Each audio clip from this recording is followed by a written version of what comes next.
दोस्तों नमस्कार, अभिमन्यु बोल रहा हूँ।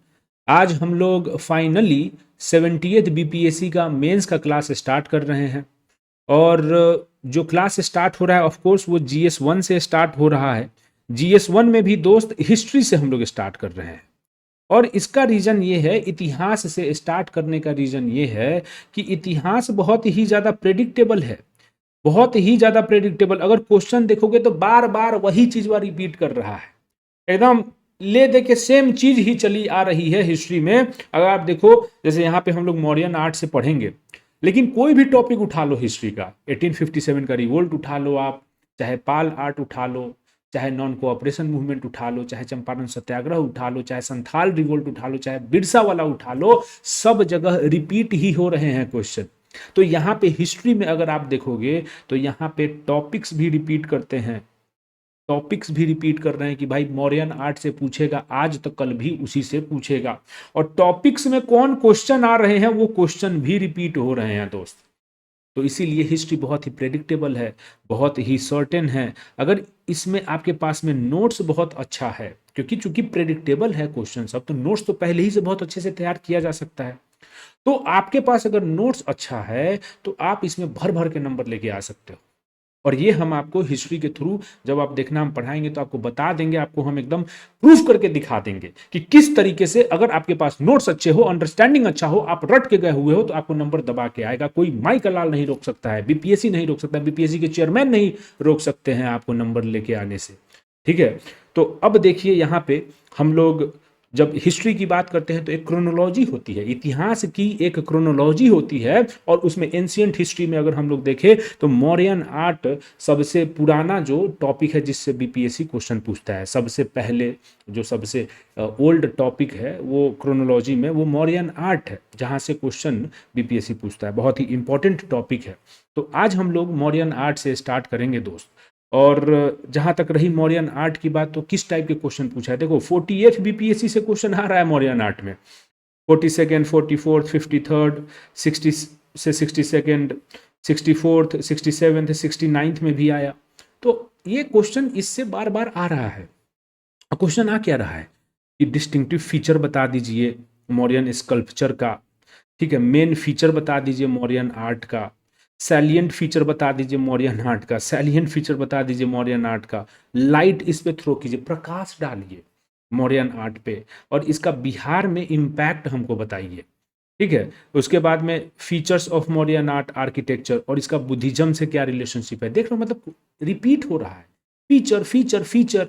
ठीक है, इम्पैक्ट इसका बिहार में क्या हुआ, इसका बुद्धिज्म से क्या रिलेशन है, इस टाइप के एस्पेक्ट हमको अभी दिखने में आ रहा है। चीफ कैरेक्टरिस्टिक क्या है, वही सेम चीज है। सैलिएंट फीचर बोल दो बाबू, है ना, या फिर चीफ कैरेक्टरिस्टिक्स बोल दो, या फिर मेन फीचर्स बोल दो, सब बतवा बराबरे है।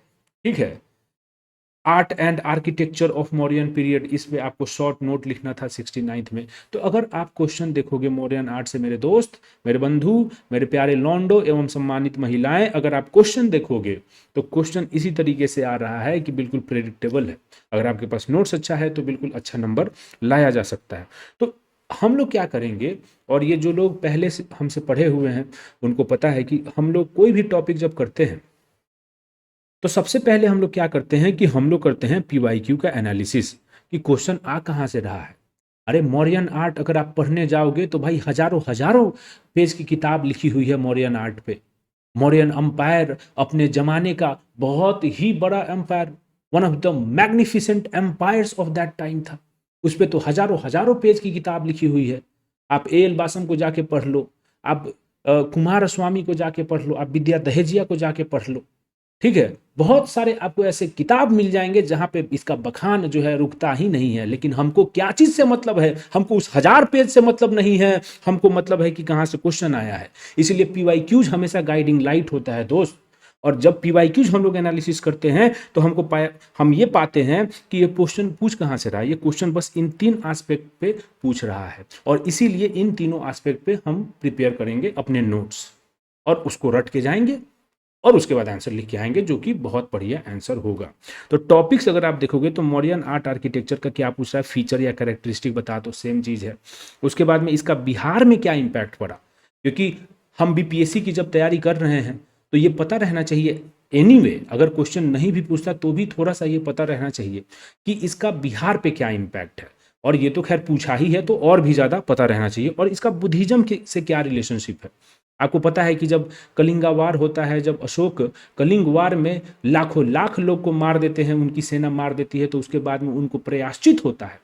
ही गोज इनटू गिल्ट कि भाई इतने लोग मर गए हमारे वजह से। और उसके बाद में तब वो बुद्धिज्म का पाथ अपनाते हैं, और बुद्धिज्म का जब पाथ अपनाते हैं तो उसको बहुत ज़्यादा स्प्रेड करते हैं, उसके धम्मा को बहुत दूर दूर तक फैलाते हैं। अपने बेटा को भेज देते हैं कि जाओ तुम लोग जो है धर्म को फैलाओ अलग अलग जगह पे, बुद्धिस्ट धर्म को। महेंद्र और संघमित्रा ये लोग को श्रीलंका ये सब जगह भेज देते हैं।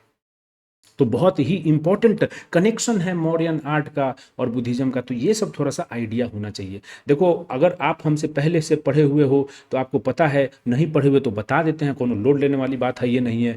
हम हमेशा इस चीज़ पे इम्फेसाइज करते हैं दोस्त कि अगर आपके पास में प्रेडिक्टेबल क्वेश्चन है, अगर आपके पास में प्रेडिक्टेबल क्वेश्चन है कि भाई यहाँ से तो आ ही रहा है, सबको पता है ये बात कि मौर्यन आर्ट पे आ रहा है, तो आपको जो है एज लेने के लिए आपके पास में बहुत ही तगड़ा तगड़ा का जो है ना, कोई और बढ़िया इंग्लिश में मतलब ट्रांसलेटेड वर्ड नहीं, बहुत ही तगड़ा नोट्स आपके पास होना चाहिए जिसको कि आप घोट करके जाओ, तभी आपको एज मिलेगा। क्योंकि सब तैयारी करके जा रहा है, सबको पता है कि हाँ भैया एगो अशोकन पिलर था, कुछ कमेनिड से इन्फ्लुएंस था, सबको पता है।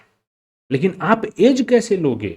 आप एज लोगे आपके पास और भी बढ़िया से एकदम सिस्टमेटिक वे में अगर आपके पास नोट्स हो। हम हमेशा इम्फेसाइज करते हैं दोस्त कि आपको जब भी आप लिखो आंसर को, तो कोट्स से या तो आप इंट्रोड्यूस कर सकते हो या कंक्लूड कर सकते हो, डिपेंडिंग ऑन द कोट और डिपेंडिंग ऑन द क्वेश्चन। बहुत बार ऐसा होता है कि कोई कोट आपको कंक्लूजन में बेटर रहेगा, बहुत बार ऐसा होगा कि वो कोट आपको इंट्रोडक्शन में बेटर रहेगा।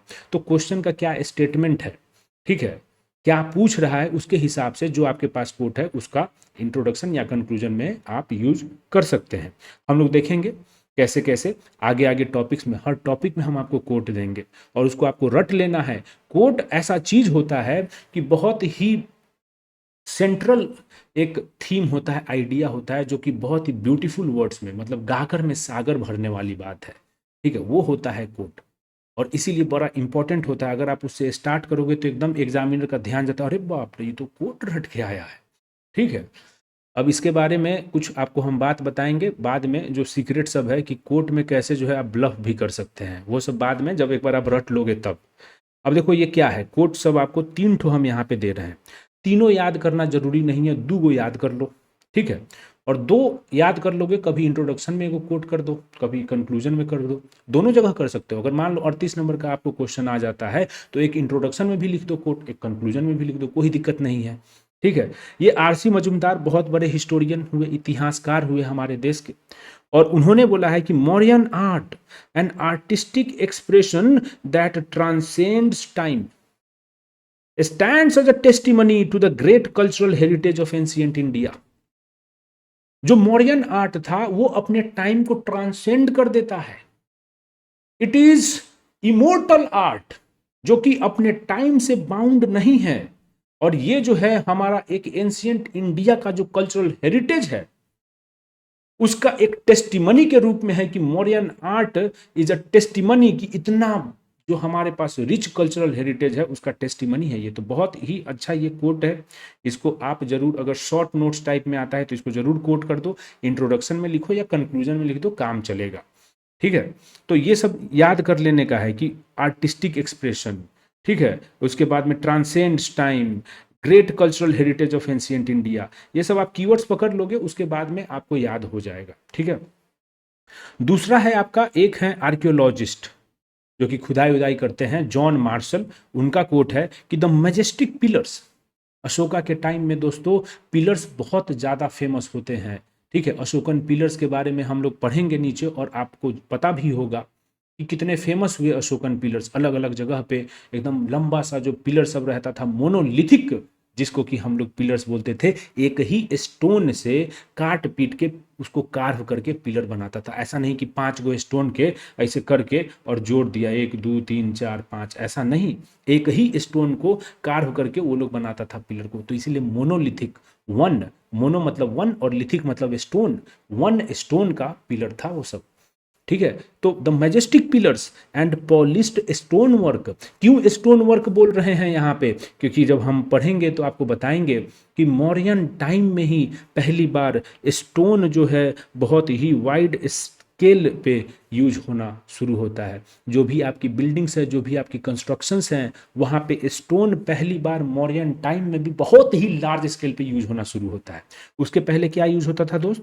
उसके पहले वुड यूज होता था, लकड़ी।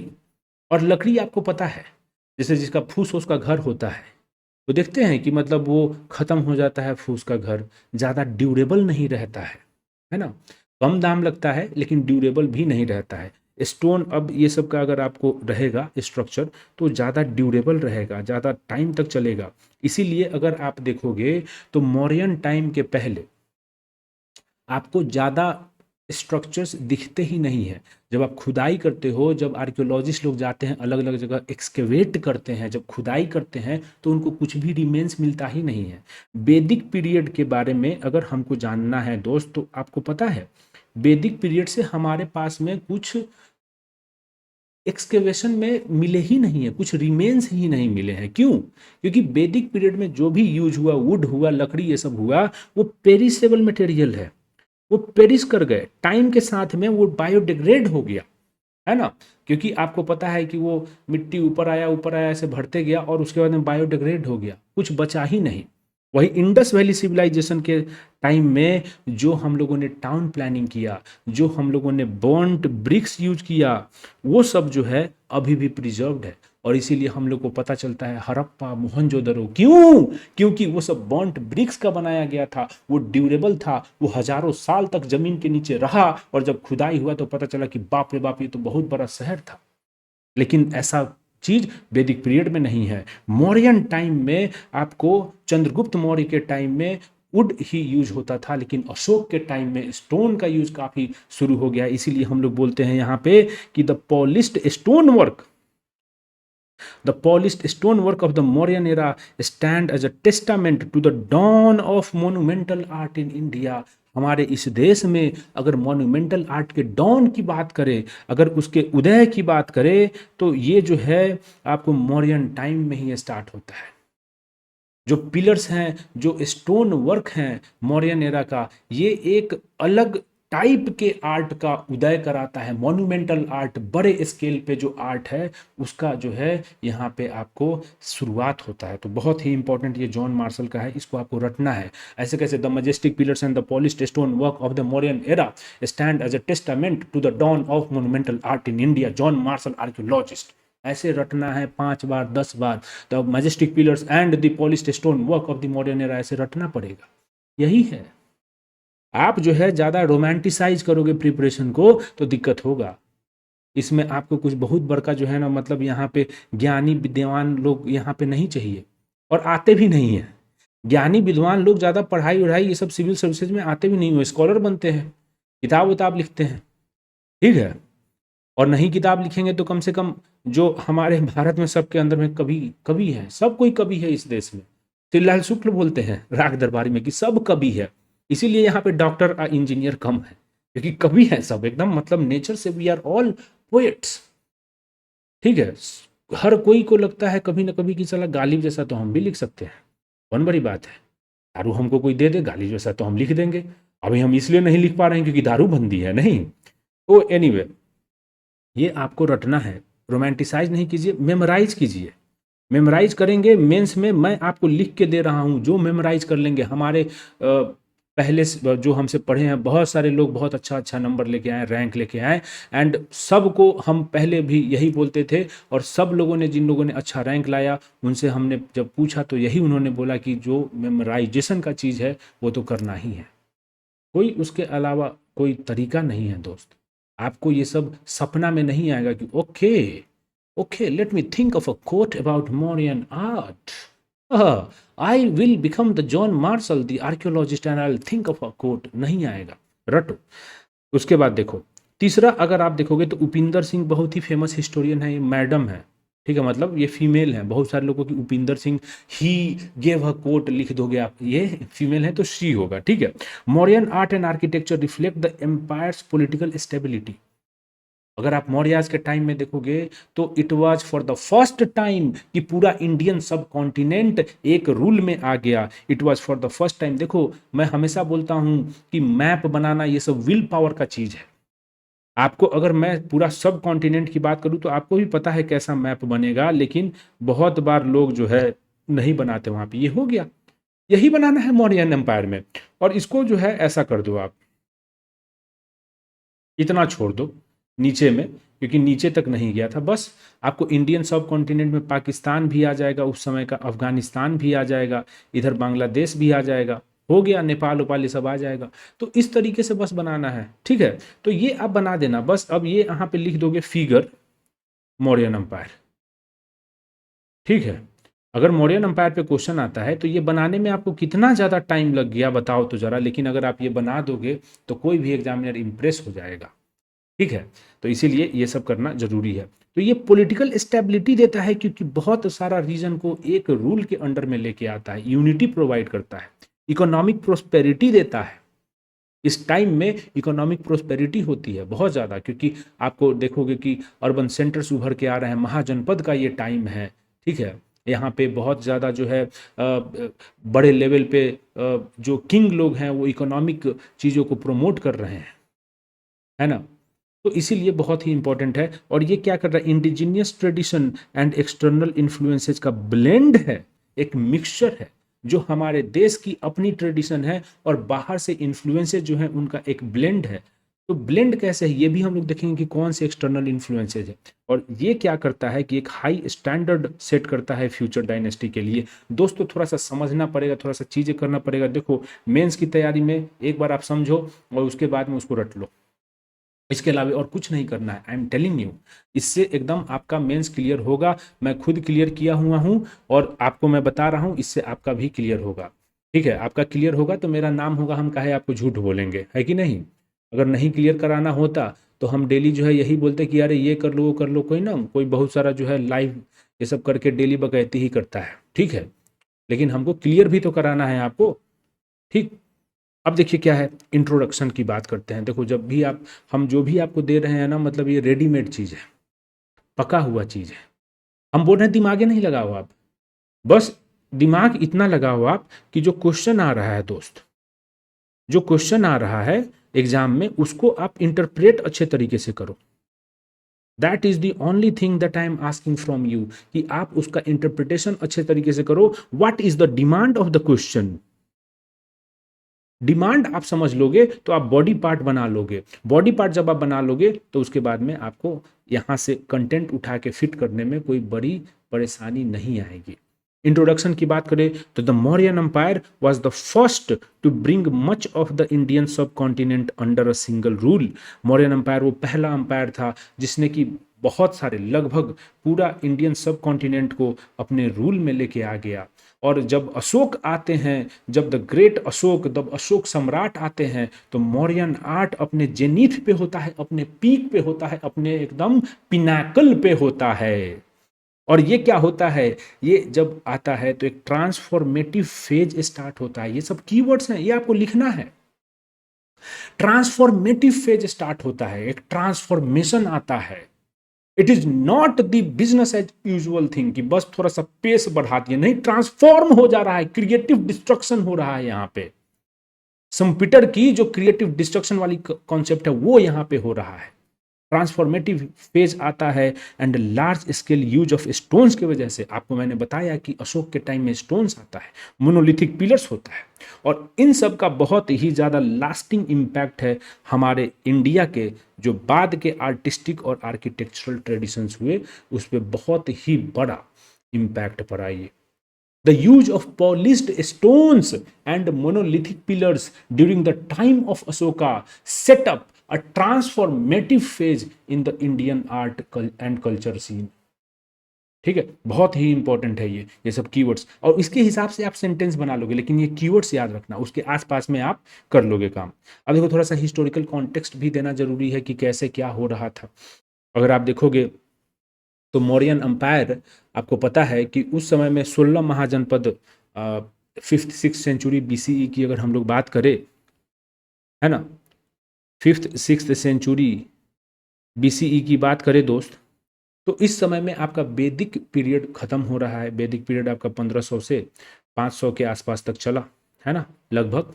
ये सब प्रीलिम्स में हम लोग रटते हैं कि ऋग वैदिक और लेटर वैदिक क्या क्या हुआ। इसमें हम लोग अब नैरेटिव बिल्ड कर रहे हैं। मेंस में देखो फैक्ट से ज़्यादा नैरेटिव बिल्ड करने की हम लोग यहाँ पे एनालिसिस की ओर बढ़ेंगे। तो 1500 से 500 तक आपका वैदिक पीरियड चलता है।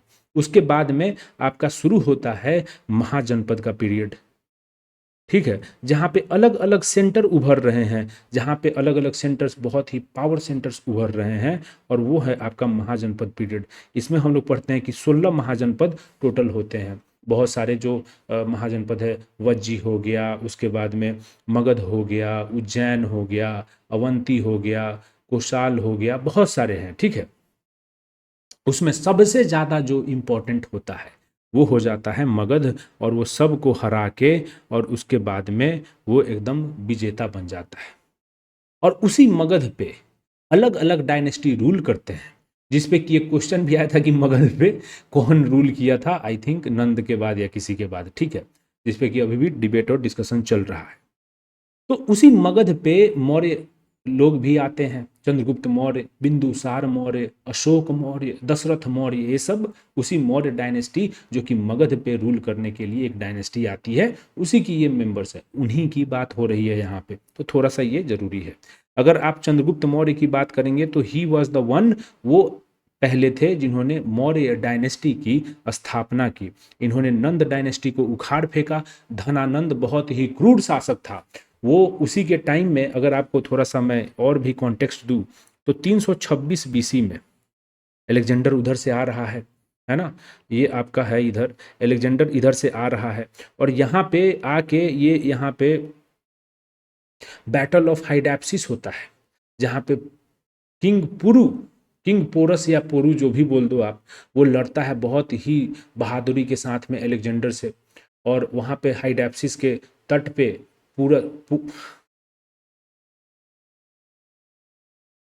और दोस्तों वहां पे हाइडैप्सिस के तट पे वो हार तो जाता है पुरु, लेकिन अलेक्जेंडर उसके बहादुरी से इतना ज़्यादा जो है इंस्पायर हो जाते, इतना ज़्यादा उसको मतलब अप्रिशिएट करते, बोलते कि तुम ले लो, ठीक है। तो ये 326 के आसपास में अलेक्जेंडर आ रहा है, और ये धनानंद एकदम जो है बेफिक्र है, कुछ चीज़ को ये नहीं है। और उसी समय में तब चाणक्य जो है, चाणक्य बोलते हैं कि अब तो धनानंद को उखाड़ फेंकना है, क्योंकि धनानंद ने इनका बेइज्जती भी कर दिया था चाणक्य का। तो तब ये क्या करते हैं कि चंद्रगुप्त मौर्य को ट्रेन करते हैं कि बेटा उठो, हमारा जो है बदला तुम लो। और चंद्रगुप्त मौर्य एक पूरा प्रशिक्षण करके और धनानंद को उखाड़ फेंकते हैं। उसके बाद में मौर्य अंपायर का शुरुआत होता है। तो चंद्रगुप्त मौर्य पहले हुए, उसके बाद में बिंदुसार आते हैं, ये एक्सपैंड करते हैं, ये चंद्रगुप्त का बेटा होते हैं, बहुत एक्सपैंड करते हैं, लेकिन ये कलिंगा को एनेक्स नहीं कर पाते हैं, कलिंगा को अपने अंपायर में नहीं मिला पाते हैं। जब अशोक आते हैं 268 BC में, तो उसके बाद में वो कलिंगा को भी मिला लेते हैं, और उसी के लिए कलिंगा वॉर भी होता है, जहाँ पे खून की नदियाँ बह जाती है। अगर किसी वॉर के लिए ये कहना कि खून की नदियाँ बह गई सबसे सही अगर होगा, तो वो कलिंगा वॉर के लिए होगा, क्योंकि वो ऐसा वॉर था भाई, आप हिस्ट्री उठा के देख लो, कोई भी युद्ध ऐसा नहीं हुआ जिसने किसी राजा को चेंज कर दिया हो। आप कोई भी वर्ल्ड वॉर उठा के देख लो, किस कंट्री ने पूरा अपना चेंज कर लिया। हाँ, थोड़ा सा वर्ल्ड वॉर 1 और 2 जब हुआ, तो उसके बाद में यूरोप ने सोचा कि भाई अब हम लोग लड़ाई झगड़ा नहीं करेंगे, लेकिन अभी भी देखो एकदम अतुतर पतुतर जैसा ये सब जो है बकैती करते रहता है यूरोप वाला, कभी उसको वो डराएगा, कभी उसको वो डराएगा, ठीक है। मतलब सब जो है ऐसा लगता है कि मजबूरी में हम मिल गए हैं, लेकिन समझ लेना, ठीक। लेकिन यहाँ पे एक राजा जिसके ऊपर में कोई पाबंदी नहीं है, जो जो करना चाहे वो करे, कौन ही उसको रोकने वाला है। वो एक ऐसे अंपायर का राजा है जो कि सबसे बड़ा है अंपायर, जो कि सबसे शक्तिशाली है, उसके ऊपर कोई रोक टोक नहीं है, लेकिन वो राजा भी अपने आप को बदलने के लिए मजबूर हो जाता है। तो वो जो युद्ध होगा वो कितना हार्टलेस, कितना ब्लडी युद्ध हुआ होगा, जिसने एक राजा का पूरा जो है एटीट्यूड ही बदल दिया, है ना। तो ये जो कलिंगा वार होती है दोस्त, उसके बाद में अशोक को रिग्रेट गिल्ट होता है और वो बोलते हैं कि अब मैं बुद्धिज्म और अहिंसा के पथ पे चलूंगा। और तब उसके बाद में वो पूरा एक ऐसा आदमी जो बोलता है कि अब हम भेड़ी घोष नहीं, वार ड्रम नहीं, भेरी घोष नहीं, अब हम धम्म घोष करेंगे, धम्मा की पॉलिसी अपनाएंगे और उससे जो है ना हम लोगों के हार्ट्स को जीतेंगे। ठीक है, ये चीज होता है। अगर आप मौर्यन आर्ट, तो ये थोड़ा सा, लेकिन देखिए हम लोग यहाँ पे आर्ट के बारे में पढ़ रहे हैं, यहाँ पे हिस्ट्री का कॉन्टेक्स्ट देना थोड़ा जरूरी हो जाता है, क्योंकि थोड़ा सा आपको एक कॉन्टेक्स्ट मिलना चाहिए कि क्या हो रहा है, कब हो रहा है, राइट। तो अगर मौर्यन आर्ट के, लेकिन अब हम फीचर्स की बात करें, क्योंकि it is the topic is about Mauryan art, Maurya कला की अगर हम लोग बात करें इसके विशेषताओं की, तो सबसे पहला तो कि स्टेट पैट्रोनेज मिला। मौर्य राजा जितने भी हुए, ठीक है, चंद्रगुप्त हो गए, चाहे बिंदुसार हो गए, चाहे अशोक हो गए, चाहे दशरथ मौर्य हो गए, ये सब कोई ने पैट्रोनाइज किया आर्टिस्ट को कि भाई आइए आप काम कीजिए। इनफैक्ट उन लोगों ने जो है डोनेट किया, फंड किया कि आप बड़े बड़े स्तूपाज बनाइए, आप बड़े बड़े पिलर्स बनाइए, ठीक है, ये सब चीज़ आप केव बनाइए, रॉक को काट के जो है ना, पहाड़ वहाड़ को काट के गुफा बनाइए, जहाँ पे ये मॉन्क लोग, साधु संत लोग जाके ठहरेंगे। जब बारिश वारिश का टाइम आता है, जब वो कहीं चल नहीं पाएंगे, कहीं भ्रमण नहीं कर पाएंगे, तो ठहरने के लिए उनको ये सब कीजिए। तो राजा लोग का बहुत ज़्यादा पैट्रोनेज था। इससे क्या होता है कि इम्पेरियल अथॉरिटी को इम्फेसाइज किया जा रहा है। अगर आप देखोगे जो पैलेसेज हैं, ये सब इम्पेरियल, जो कुम्हरार में जो पैलेस है जिसका कि अवशेष मिला है अभी, वहाँ पे 80 पिलर्ड हॉल के भी अवशेष मिले हैं, तो वो सब ग्रैंड स्ट्रक्चर है, बहुत बड़ा स्ट्रक्चर है, ठीक है। तो वो क्या सिग्निफाई करता है, वो इम्पेरियल अथॉरिटी को सिग्निफाई करता है।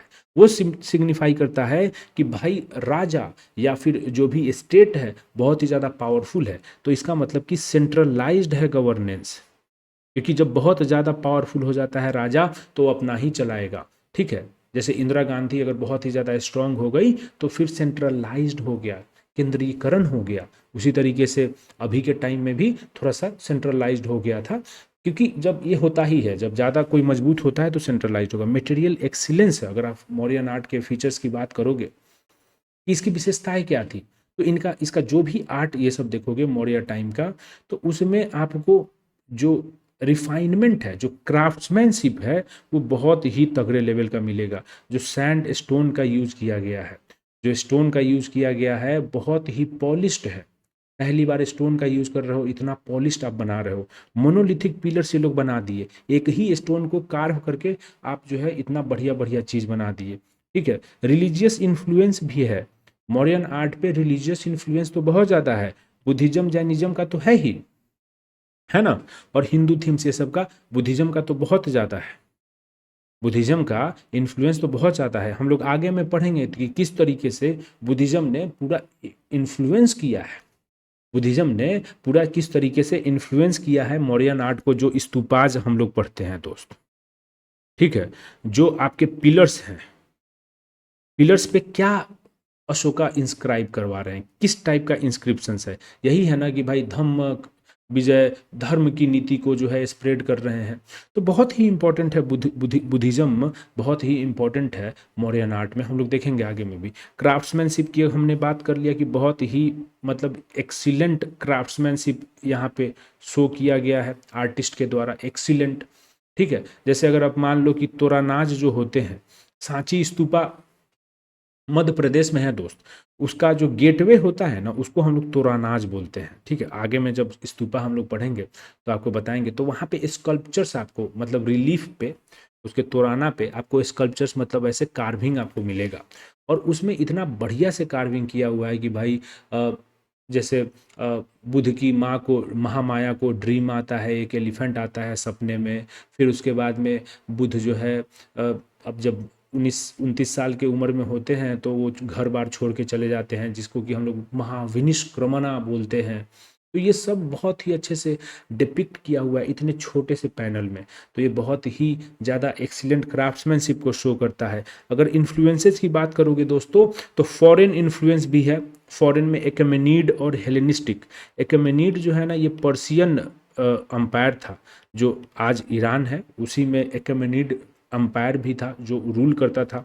और हेलेनिस्टिक का मतलब ग्रीक, क्योंकि जो मौर्यन टाइम था ना, उस समय में इन लोगों के साथ में ट्रेड होता था, बहुत ही कल्चरल एक्सचेंज होता था। तो कभी आप जैसे मान लो कहीं बाहर गए तो देखते हो कि अरे यार ये तो बढ़िया है, तो आपको लगता है कि चलो हम भी इम्प्लीमेंट करेंगे इस चीज़ को। तो वही चीज़ यहाँ पे हो रहा है। और रिलीजियस इन्फ्लुएंस तो है ही बुद्धिज़्म का, तो एक्सटर्नल इन्फ्लुएंस भी है और रिलीजियस इन्फ्लुएंस भी है।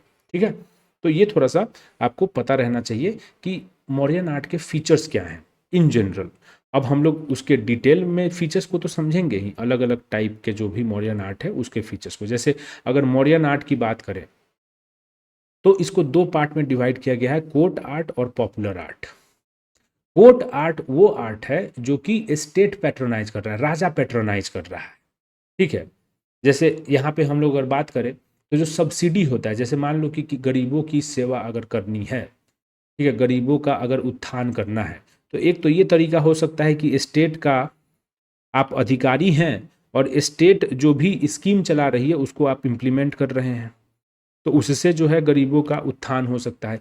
एक आप ये कर सकते हैं कि आप खुद ही एक बन जाइए, मतलब फिलान्थ्रोपिस्ट, राइट। आप खुद ही चैरिटी ये सब कीजिए और उसमें जो है आप स्टेट का कुछ भी नहीं ले रहे हैं, आप खुद ही दान कर रहे हैं। तो ये दो तरीके हो सकते हैं। तो अगर स्टेट स्पॉन्सर्ड है तो वो हो जाएगा जैसे कोर्ट आर्ट, जिसमें स्टेट खुद स्पॉन्सर करता था, और कुछ था जो इंडिविजुअल लोग अपने इनिशिएटिव पे कर रहे थे, उसको हम लोग पॉपुलर आर्ट बोलते हैं। तो मॉडर्न आर्ट के दो टाइप, कोर्ट आर्ट और पॉपुलर आर्ट, इसको भूलना नहीं। अगर क्वेश्चन आता है तो ये आप बना के आओगे टेबल। अगर मौर्यन आर्ट पे क्वेश्चन आ रहा है और ये टेबल अगर आपके कॉपी में नहीं है तो आप जो है ना, मतलब एक नंबर खो दिए। कुछ नहीं है, मौर्यन आर्ट ऐसे लिखो, मौर्यन आर्ट, और इधर बनाओ कोर्ट आर्ट और इधर बनाओ पॉपुलर आर्ट। इसी तरीके से फटाफट लिखना है, ठीक है। और उसमें बाद में कोर्ट आर्ट में भी जो भी है इसमें फटाफट फटाफट ऐसे लिख देना है कि पैलेस है, स्तूपा है, ठीक है, पिलर्स है और केव्स है। Places, pillars, stupas and caves. Places कहाँ है? जहाँ पे राजा लोग रहते हैं उसको हम लोग पैलेस बोलते हैं, राजमहल बोलते हैं। पिलर्स क्या है? जो अशोकन पिलर्स अलग अलग जगह जो हम लोग देखते हैं टावर की तरह, वो है। स्तूपाज क्या होता है?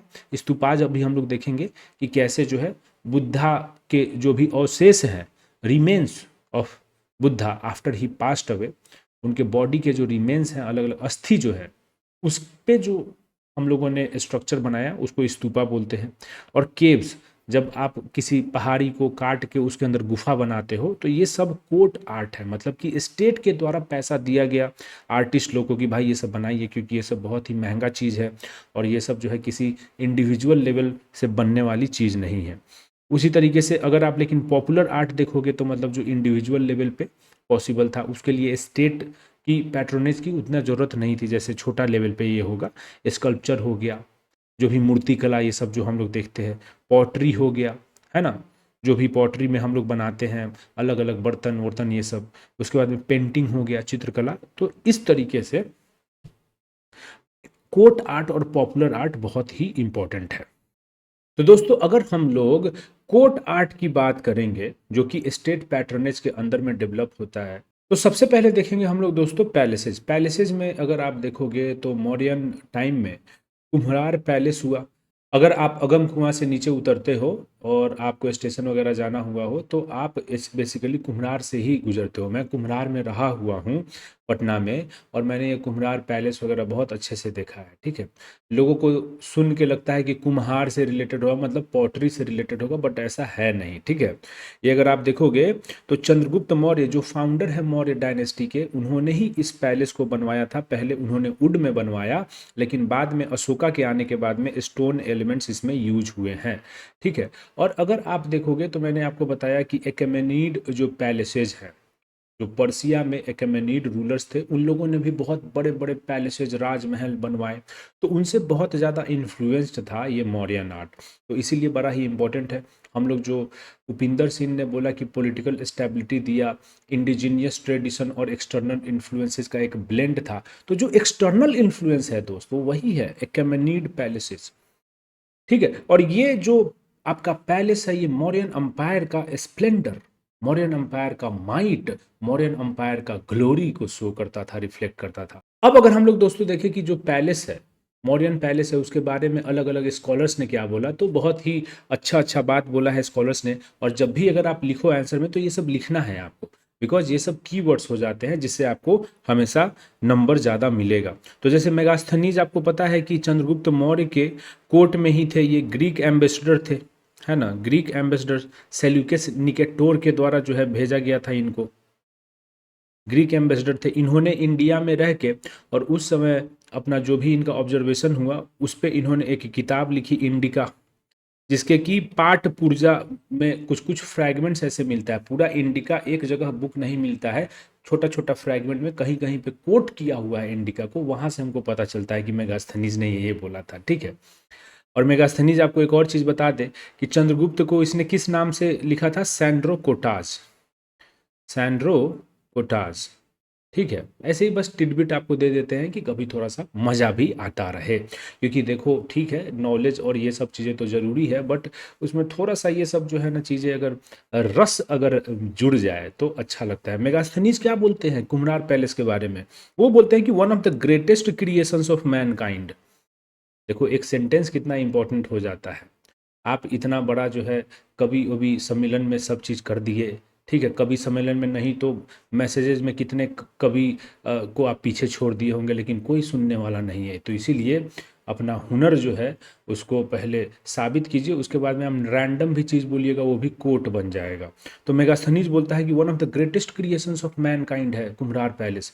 फाहियान 411 ईस्वी के आसपास में आते हैं, और उस समय में तो ये कुम्हरार पैलेस थोड़ा सा ख़त्म, मतलब ढलान पे ही हो गया होगा, क्योंकि ये सब तो 200-300 BCE की बात है। लेकिन जब वो फाहियान आते हैं और जब देखते हैं कुम्हरार पैलेस को तो बोलते हैं कि ये तो गॉड गिफ्टेड मॉन्यूमेंट्स हैं, ठीक है, गॉड गिफ्ट है ये सब मॉन्यूमेंट्स, ठीक।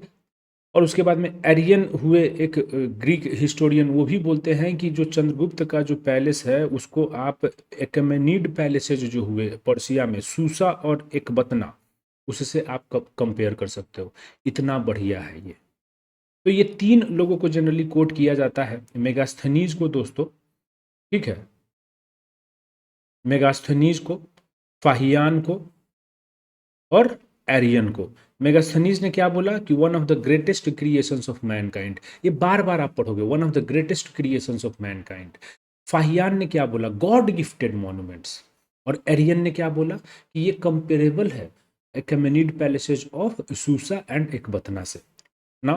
अब देखो आप, जब भी पैलेस की बात आती है इसमें आप एक बहुत ही इम्पोर्टेंट जो इसका एक एडिशन है वो ये है कि अभी जब अशोक आते हैं तो वो कुछ स्टोन वाले एलिमेंट्स इसमें ऐड करना शुरू करते हैं, और उसमें सबसे इम्पॉर्टेंट जो एडिशन है अशोक के द्वारा वो है hypo style 80 pillared assembly hall. आप बोलोगे कि भैया ये हाइपो स्टाइल क्या है, तो हाइपो स्टाइल ये होता है कि कोई भी रूफ जो कि बहुत सारे पिलर्स के द्वारा सपोर्टेड है, आप देखते होगे कहीं कहीं पे जाते हो तो बहुत सारा पिलर्स ऐसे है और ऊपर में रूफ है, तो जहाँ पे पिलर्स बहुत ज़्यादा सपोर्ट के लिए दिया हुआ है उसी को हम लोग हाइपो स्टाइल स्ट्रक्चर बोलते हैं। तो ये आपका कीवर्ड हो गया, अगर आप विकिपीडिया भी पढ़ोगे तो ये सब हाइपो स्टाइल बहुत ही इंपॉर्टेंटली वो दिया हुआ रहता है, इसलिए हमने सोचा कि इसमें भी लिख दिया जाए। और 80 पिलर्ड असेंबली हॉल है, 80 गो पिलर दिया हुआ है, और ये सब स्टोन का है, ये जो पिलर जो बना हुआ है वो स्टोन का बना हुआ है, और जो फ्लोर है और रूफ है वो सब वुड का था, लेकिन जो पिलर था वो आपका स्टोन का था। और यहीं पे ऐसा माना जाता है कि अशोक ने तीसरा बुद्धिस्ट काउंसिल को कन्वीन किया था, इसी जगह पे इसी असेंबली हॉल में मोगालीपुत्र सब बैठ के, और उसके बाद में उस असेंबली हॉल में वो थर्ड बुद्धिस्ट काउंसिल, आपको पता है कि पाटलिपुत्रा में हुआ था अशोक के टाइम में, तो यही इसी असेंबली हॉल में हुआ था। तो बहुत ही इंपॉर्टेंट ये डिटेल है। दूसरा, जब भी आप पैलेस के बारे में लिखो तो आपको ये बनाना है कुम्हरार पैलेस वाला डायग्राम। हमने देखो जहाँ पे भी अगर आप देखोगे नोट्स में तो हमने खुद से डायग्राम बना के इसमें अटैच किया है, अगर चाहते तो इसको बहुत ही बढ़िया एकदम लाइन स्केचिंग मतलब ड्रॉ कर सकते थे, मतलब वो आर्ट के थ्रू, मतलब हाथ से नहीं बना के हम कंप्यूटर के थ्रू इसको ड्रॉ कर सकते थे, बट उससे आपको ये नहीं समझ में आएगा कि कैसे रिप्रोड्यूस करना है। हम हाथ से बना के डालें ताकि आप सीधे उठा के ऐसे ही रिप्रोड्यूस करोगे, ठीक है। एंड ये बहुत ही मतलब लाइक रफ टाइप का भी देख के लगेगा कि डायरेक्टली ऐसा बना सकते हैं, और ऐसा ही बनाना है आपको। इसीलिए मैं ज़्यादा जो है ना इसमें कारीगरी भी नहीं किया हूँ, एकदम पकड़ के स्केल से ऐसे कर करके नाप रहे हैं, ऐसा भी नहीं किए हैं, ठीक है। ये कुम्हरार पैलेस है। देखो इसमें अगर आपको बनाना है, ये तो बाहर का आउटलाइन है, इसको हटाओ आप, देखो मेन ये है। तो इसमें पहले एक वो ऐसे लाइन बनाइए, ठीक है। उसके बाद में ये ऐसे बना दीजिए, ठीक। और ये यहाँ से लाके ऐसे कर दीजिए, और यहाँ पे एक ऐसे करके ऐसे ऐसे हो गया। और बस ये डॉट, ये पिलर्ड, ये सब पिलर्स है। ये 80 पिलर्ड हॉल तो कुम्हरार पैलेस हो गया। कैसे बनाओगे एक बार आप देखो, आप मेरे साथ बनाओ। आप अगर कॉपी पेन नहीं लेके बैठे हो, कभी ना कभी तो बनाना पड़ेगा। आज नहीं बनाओगे 71st में बना के जाओगे, 72nd में बना के जाओगे, जाना ही पड़ेगा। इसीलिए अभी ये बना लो कि 71st में जरूरी नहीं पड़े। ये देखो आपको एक ये बनाना है, ठीक है। एक आपको ये बनाना है, ठीक। ये एक आपको ये बनाना है।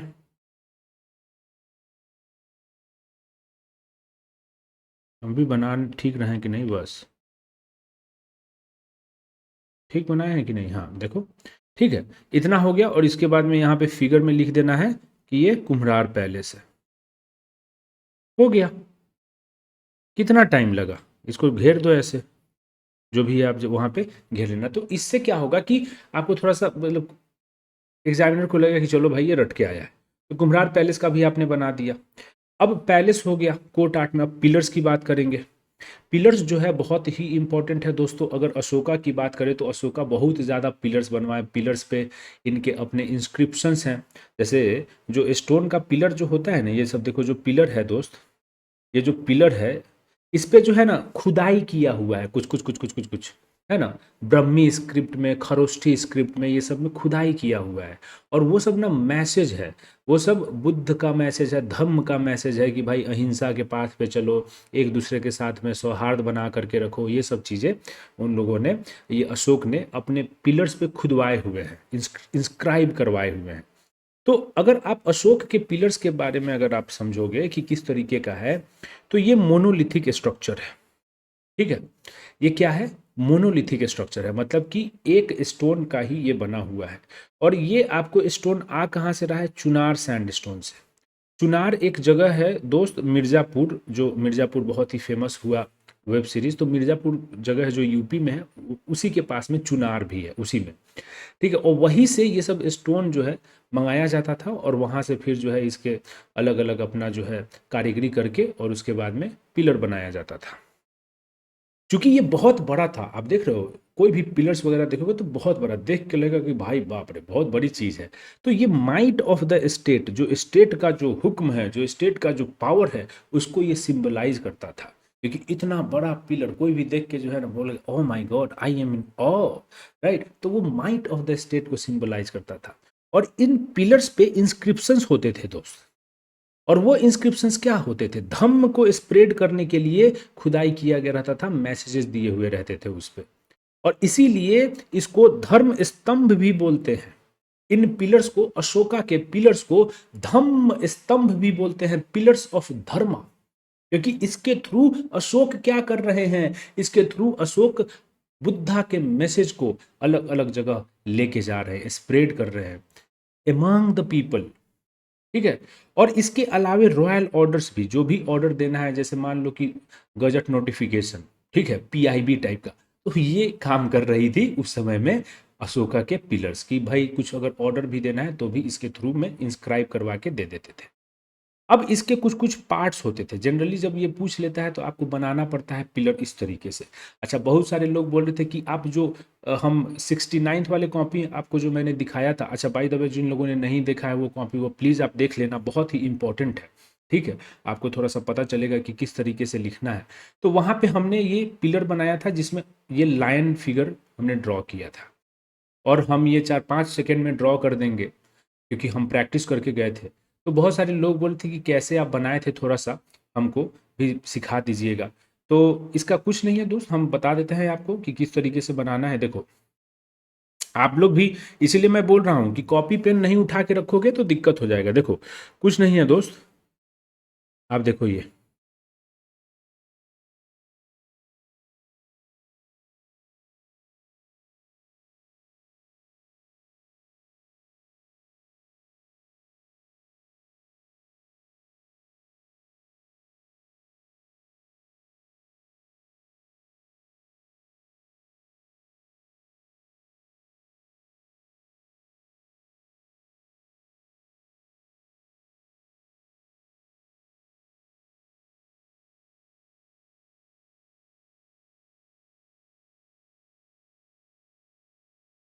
ठीक है ये हो गया। अब बताओ कितना टाइम लगा, 10 से 15 20 सेकंड लगा होगा, उससे ज़्यादा थोड़े लगा होगा। तो ये क्या हो गया आपका मोनोलिथिक सैफ्ट, मतलब एक ही स्टोन का, ये पूरा जो एक बड़ा सा ये जो पार्ट है एक एक ही स्टोन का बना हुआ है ये, ठीक है। और इसको हम लोग सैफ्ट बोलते हैं, ठीक। उसके बाद में ये आपका क्या हो जाता है, ये आपका हो जाता है, ये देखिए यहाँ पे कैपिटल है आपका, ये आपका कैपिटल है। मतलब कि ये देखो, या तो आप अगर देखोगे तो ऊपर से ऐसे लगता है कि ये अगर जो घंटी होता है, घंटी अगर इन्वर्ट कर दिया जाए तो इसी तरीके का दिखेगा। तो इसको इन्वर्टेड हम लोग बोलते हैं, बेल शेप्ड या इन्वर्टेड लोटस शेप्ड भी रहता है। ये अलग अलग मौर्यन पिलर्स में, अलग अलग अशोका के पिलर्स में अलग अलग टाइप से इसको बनाया गया है, ठीक है। ऊपर से अगर आप देखोगे तो इन्वर्टेड किया हुआ घंटी या नहीं तो कमल का फूल की तरह लगेगा आपको। तो इसको हम लोग बोलते हैं कैपिटल, ये वाला पार्ट को। उसके ऊपर में जो ये वाला पार्ट है वो डिस्क टाइप का होता है, या तो डिस्क होगा या तो फिर ट्रायंगुलर टाइप का पार्ट होता है। अगर ऊपर से आप देखोगे तो ये वाला पार्ट जो है ना, ये तो सामने से देख रहे हैं तब ना ऐसा दिख रहा है, ऊपर से देखोगे तो डिस्क होगा या फिर ट्रायंगुलर पार्ट होता है, ठीक। और ये कैपिटल के ऊपर होता है, इसको एबेकस बोलते हैं। इसी में आपका ये जो चक्र है, अशोक चक्र, उसमें रहता है, ठीक है, ठीक। और इसके ऊपर में फिर एनिमल मोटिफ, मतलब एनिमल का कोई फिगर रहता है।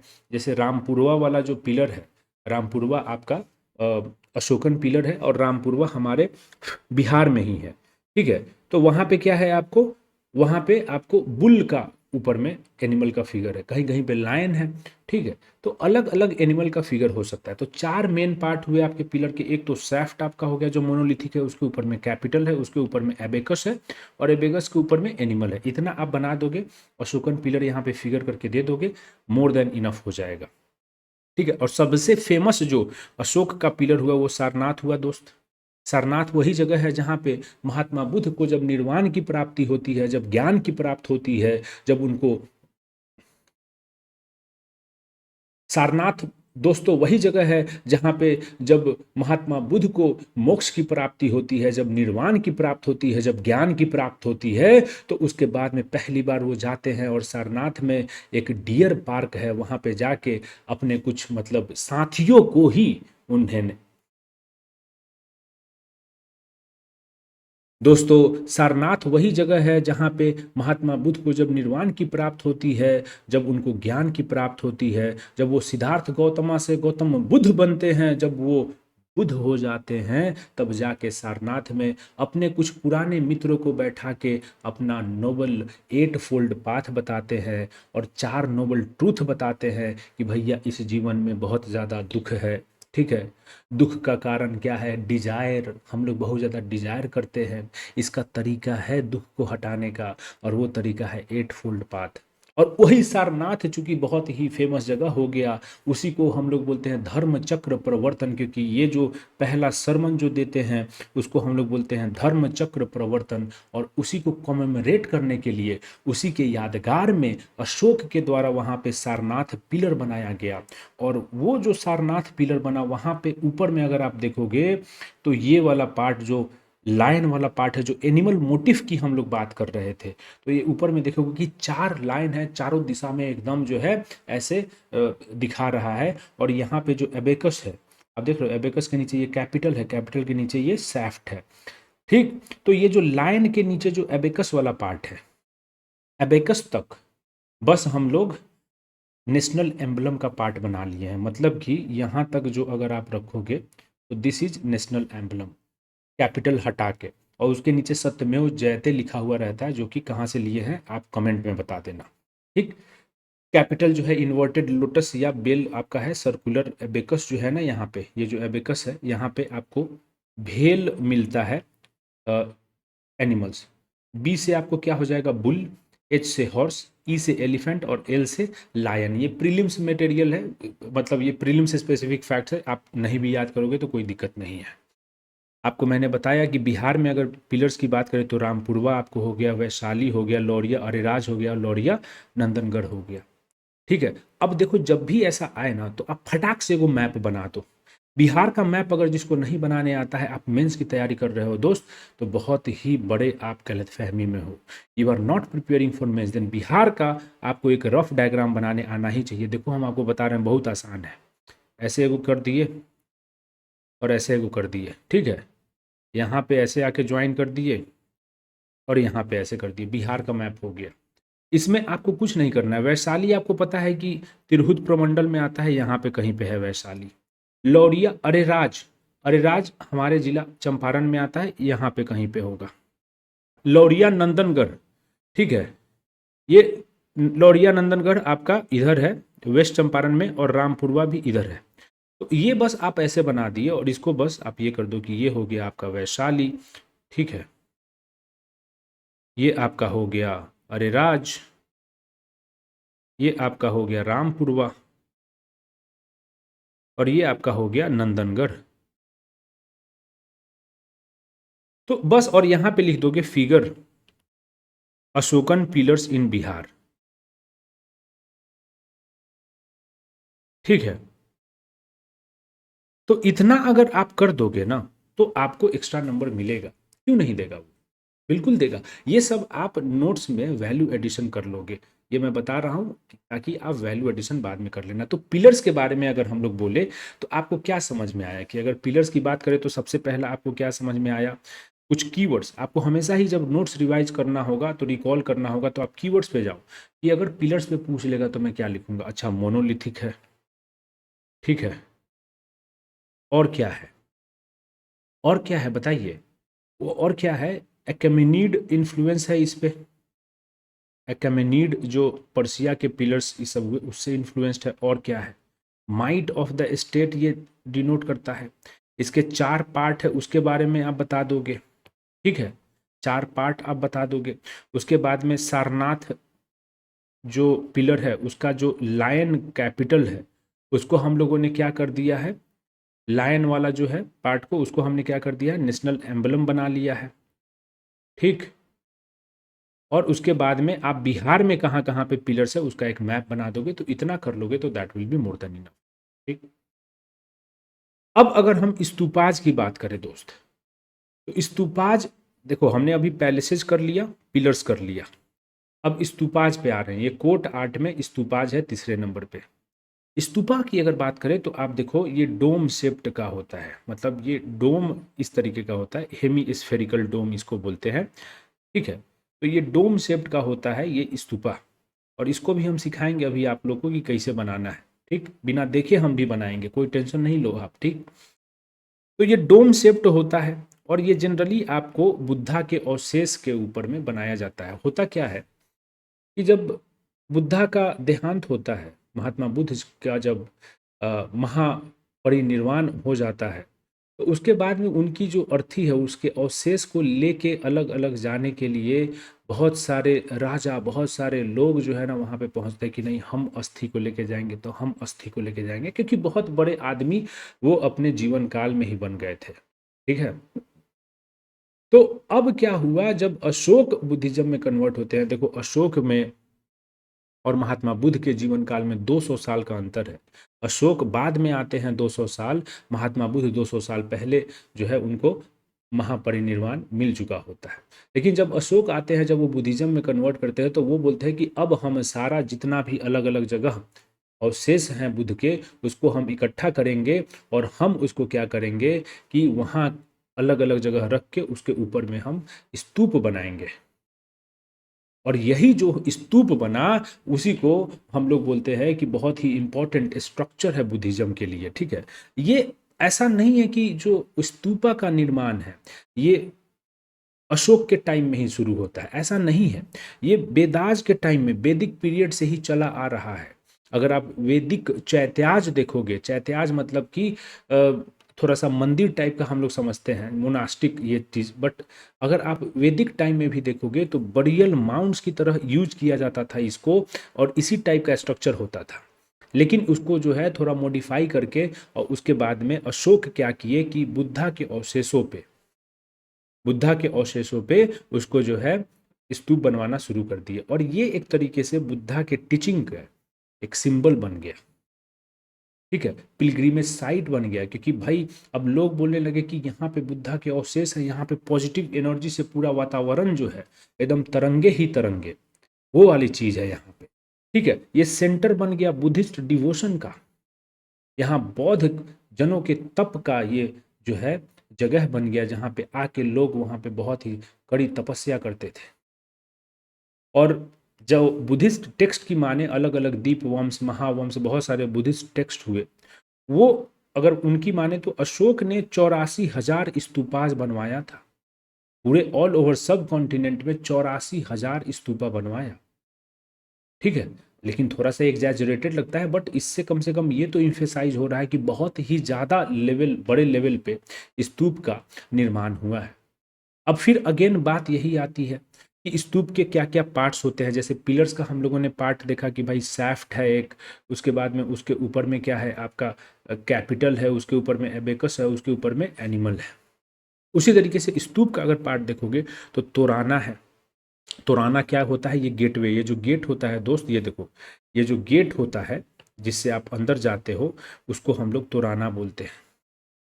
ठीक है, उसके बाद अगर आप देखोगे तो ये वेदिका जो है, ये आउटर बाउंड्री वाल जो होता है ना दोस्त, बाउंड्री जो है एक स्तूप के चारों तरफ, वो होता है वेदिका। उसके बाद में अगर आप देखोगे तो ये प्रदक्षिण पथ, मतलब ये बाउंड्री टाइप का है, बीच में जगह है, जैसे गैलरी टाइप का ऐसे होता है ना, उस तरीके से। और यहाँ पे क्लॉकवाइज लोग रोटेट करते हैं ऐसे, है ना। कभी कभी आप जैसे फेरे टाइप का लेने का हुआ तो इसको अगर आप ऐसे देखोगे तो वो है। ठीक, उसके बाद में ये अंडा तो हो ही गया, ये हेमी स्फेयर टाइप का है, ये अंडा इसको बोलते हैं। इसके ऊपर में एक छज्जा टाइप का है, उसको हम लोग हर्मिका बोलते हैं। हर्मिका के ऊपर एगो डंडा आपने लगा दिया, इसको यष्टि बोलते हैं।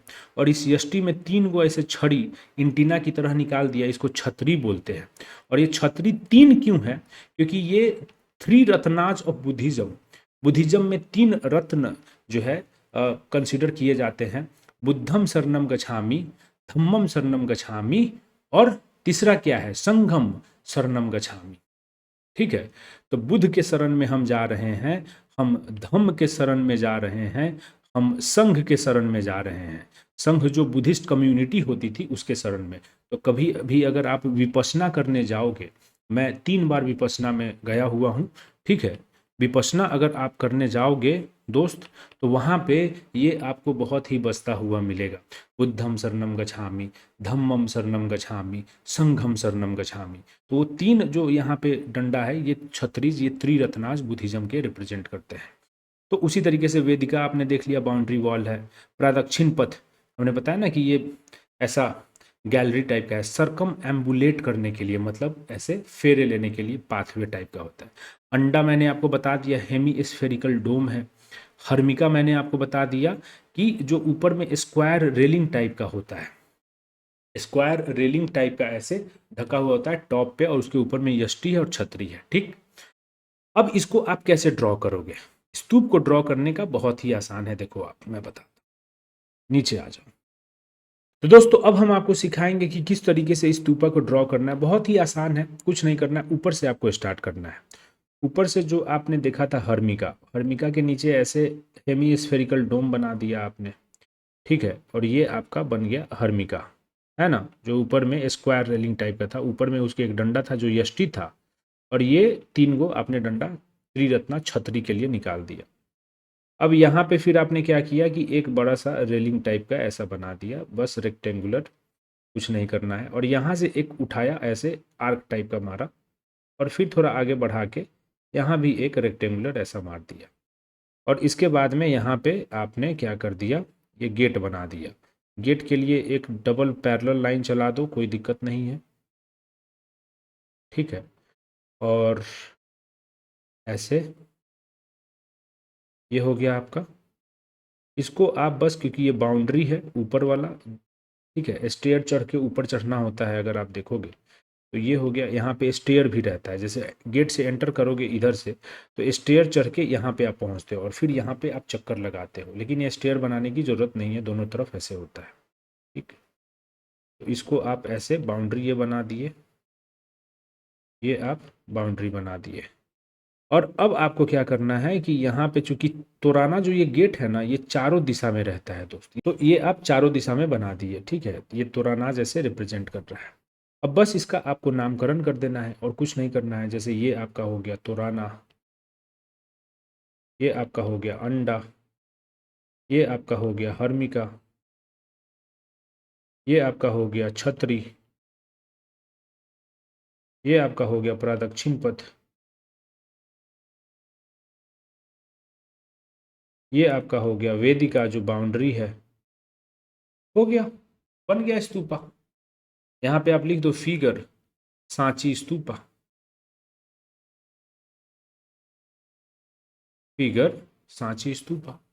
तो इस तरीके से आपको बनाना है और ये बन जाएगा, एक बार आप प्रैक्टिस कर लोगे तो कोई बड़ी बात नहीं है।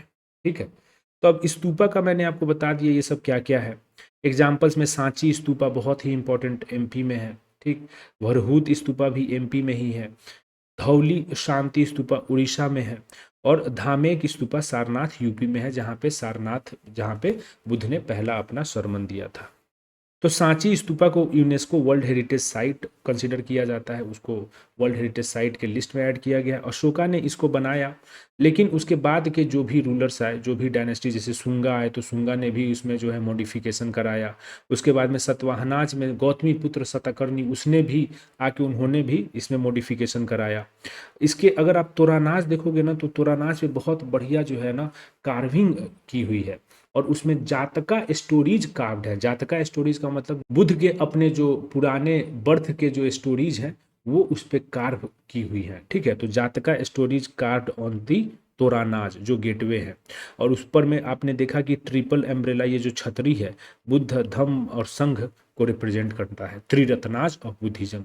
भरहूत स्तूपा भी आपको मध्य प्रदेश में ही है, ये अर्ली स्तूपा है। स्टोन ये भी अशोक ने ही बनवाया था, बाद में बहुत सारे आगे के रूलर्स ने इसमें मॉडिफिकेशन कराया। इसमें भी गेटवे है स्टोन का और इंस्क्रिप्शन है जातका स्टोरीज का। धौली शांति स्तूपा में क्या है कि जहाँ पे अशोक ने कलिंग वार को लड़ा, वहीं पे ये स्तूप का निर्माण किया गया है। ठीक है, जहाँ पे अशोक ने कलिंग वार को लड़ा, और यहाँ पे भी जातका स्टोरीज इंस्क्राइब्ड है। धामेक स्तूपा जो यूपी में है, जहाँ पे बुद्धा ने अपना पहला सरमन दिया और जहाँ पे उन्होंने 8 फोल्ड पाथ को दिया था निर्वाणा के लिए, तो वहीं पे ये धामेक स्तूपा है। थोड़ा सा आपको नाम पता रहना चाहिए एग्जाम्पल देने के लिए, इसके डिटेल्स तो सबके सिमिलर ही है। बस आप लिख दोगे कि स्तूपा, अगर कुछ पूछ दे कभी तो स्तूपाज में लिख दोगे कि भाई हमें सांची स्तूपा पता है, हमें भरहूत पता है, हमें धामेक पता है, हमें धौली पता है। इसलिए ये काम की चीज़ है। स्तूपाज के बाद में अब क्या आता है, केव्स। हमने पैलेसेज पढ़ लिया, पिलर्स पढ़ लिया, स्तूपाज पढ़ लिया, अब केव्स आता है। केव्स क्या है, ये देखो, ये पहाड़ी है, कोई पहाड़ इस तरीके का है, और उसके सामने में आप क्या किए, खुदाई करके अंदर में थोड़ा सा रहने होने के लिए जगह बना दिए। तो ये 12 केव्स इसी तरीके से सही में दिखता है। अगर आप सामने से देखोगे इस तरीके से पहाड़ी है और उसके बीच में बढ़िया सा ऐसा आर्क्ड गेटवे बोलते हैं ना, आर्क्ड गेटवे, वो ऐसा क्रिएट किया हुआ है। तो ये बहुत ही ईजी है बनाना, और इसीलिए बना के आ जाना, जब ऐसा कुछ पूछेगा तो देखने के भी लग रहा है कि ठीक है 12 केव लग रहा है। और ये गेटवे ऑफ लोमास ऋषि केव, 12 और नगार्जुनी जो हिल्स हैं, जो जहानाबाद जिला में है दोस्तों, 12 और नगार्जुनी हिल्स, उसमें टोटल 7 केव्स हैं। ठीक है, जो हिल है उसमें अलग अलग जगह पे बगल बगल में केव ऐसे 7 ठो उसमें खोदे गए हैं। ठीक है, और उस केव में एक इंपॉर्टेंट जो 12 हिल पे जो केव है वो है लोमास ऋषि। उसका अगर आप गेटवे देखिएगा तो इस तरीके से दिखता है, और इसीलिए इंपॉर्टेंट हो जाता है। इसको बनाना कोई बड़ी बात नहीं है, ऐसे बना दीजिए, इसको ये कर दीजिए, गेटवे ये हो गया। छोटा छोटा डायग्राम है, लेकिन आप 5-10 को डायग्राम बना दीजिए, अगर 38 नंबर का क्वेश्चन आ रहा है तो धुआं उड़ जाएगा। ठीक है, केव्स की अगर बात करें तो ये रॉक कट मोनास्ट्रीज है। मोनास्ट्री का मतलब क्या होता है? विहाराज। विहाराज का मतलब कि जहाँ पे ड्वेलिंग करते हैं, जहाँ पे स्टे करते हैं, मॉन्क्स लोग के ठहरने के लिए ये सब जगह थी। वैसे मेडिटेशन हॉल्स भी ये सब में था, मेडिटेट भी करते थे। जहाँ पे ठहर रहे हैं मॉन्क्स तो मेडिटेट भी करेंगे। वहाँ पे रिलीजियस गैदरिंग के लिए हॉल भी था। अगर आप देखोगे लोमास ऋषि केव को ही, तो जब अंदर जाते हो ना तो एक रेक्टेंगुलर हॉल मिलता है और उसके बाद में पीछे सर्कुलर आपको चैत्या टाइप का भी मिल जाएगा जहाँ पे ये लोग प्रेयर वगैरह करते थे। ठीक है, तो ये अगर आप देखोगे, लेकिन स्तूपाज का जो कॉमन फीचर है वो ये है कि जो इनका गेटवे है ना बहुत ही डेकोरेटिव है। जैसे यहाँ पे अगर आप लोमास ऋषि का केव का ही देखो तो बहुत ही डेकोरेटिव टाइप का गेटवे है। और अगर अंदर में जाओगे, जैसे बाहर में तो पहाड़ी है तो उसमें क्या ही तुम पॉलिश वॉलिश करोगे, लेकिन अंदर में बहुत ही पॉलिश्ड सरफेस है, एकदम पूरा चमचमा दिया है, एकदम मार मार के एकदम ये स्कॉच ब्राइट। तो polished interiors and decorative gateway, ये दो इंपॉर्टेंट आपके कीवर्ड्स हो गए।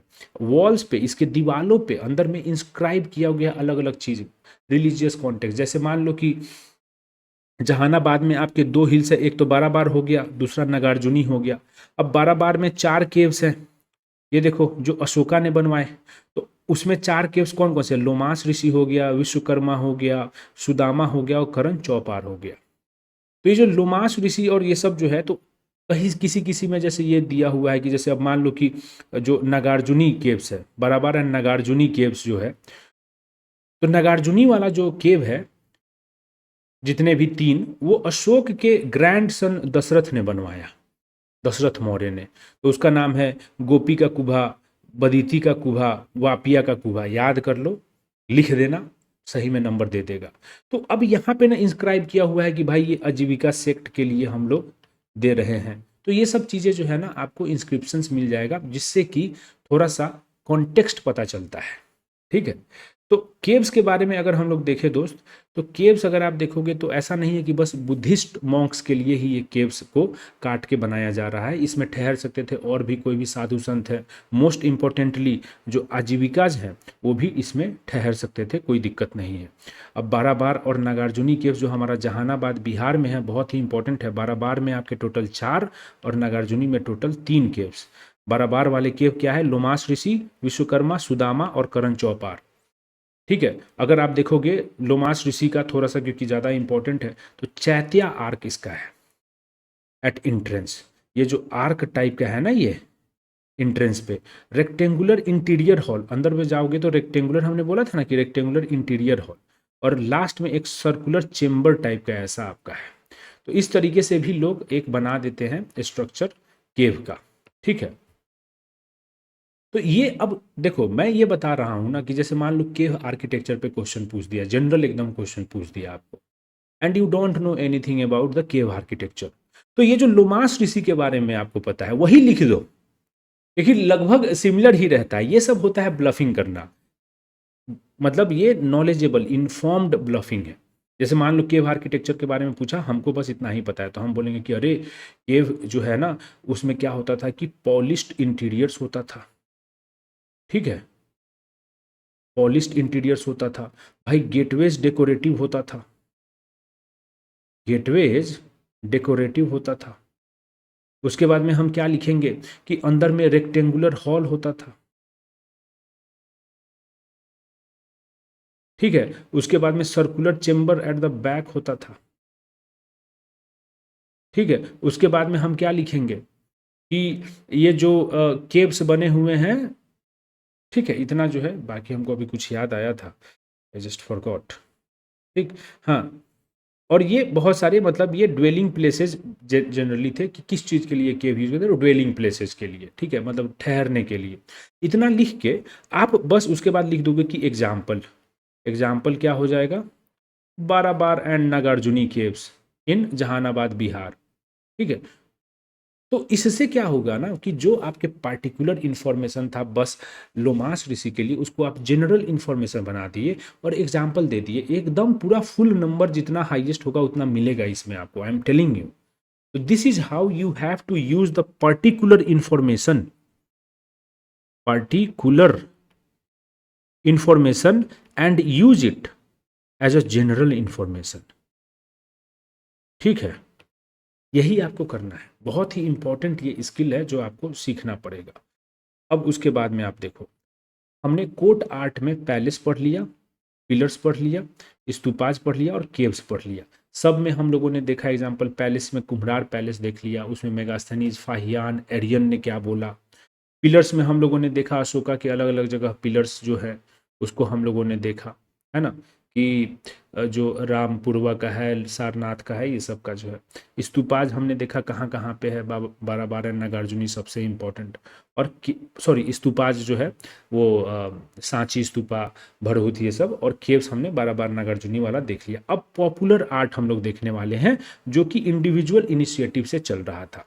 इसमें सबसे पहले आपका आता है पॉटरी, ठीक है, जो कुम्हार लोग करते हैं, कुम्हारी, उसको हम लोग थोड़ा सा इसमें समझेंगे। तो अगर मॉडर्न टाइम की बात करें ना, तो इसको, इस टाइम के पॉटरी को हम लोग नॉर्दर्न ब्लैक पॉलिश्ड वेयर बोलते हैं, क्योंकि इसका जो फिनिश था वो बहुत ही ल्यूमिनस था, बहुत ही शाइनी था, शाइनी ब्लैक फिनिश इसका होता था, इसीलिए इसको हम लोग नॉर्दर्न ब्लैक पॉलिश्ड वेयर बोल रहे हैं।